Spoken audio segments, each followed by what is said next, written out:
আজ 50 যাবৎ পর্যন্ত আমি দেখে আসছি আমাদের কোনো উন্নয়ন বা বাঁধ নাই। এই বাঁধ হবে, কিন্তু আজ যাবৎ আমি 50 বছর অরুতুক্ত না, বাঁধ নাই।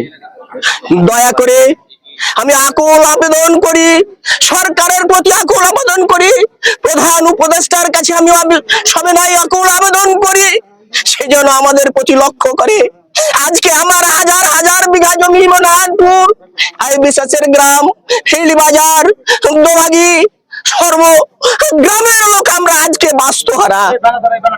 দয়া করে আমি প্রধান উপদেষ্টার কাছে জানতে চাই, সেজন্য আমাদের এলাকার প্রতি যেন সে সহায় হয়।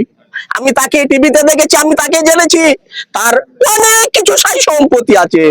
তাই দয়া করে আমি কোনো রাজনৈতিক লোকের কাছে চাই না, আমি কোনো কারোর কাছে চাই না, প্রধান উপদেষ্টার কাছে আমি ভিক্ষা চাই, আমার এলাকা যেন বাঁচে। আজকে জানেন আমরা পদ্মার গর্ভে হাজার হাজার বিঘা জমি, শত শত বিঘা ফসল, শত শত বিঘা বাড়ি ঘর আজকে পদ্মার গর্ভে বিলীন হয়ে গেছে, কিন্তু কেন আমাদের প্রতি একটু সহায় হচ্ছে না? আমি জানি আমাদের না আছে ব্রিজ, না আছে কালভার্ট, না আছে কোনো রাস্তাঘাট। আজ আমরা কোথায় দাঁড়াবো? আজকে দেখেন আমরা 4 মাস যাবত পানিবন্দী হয়ে আছি।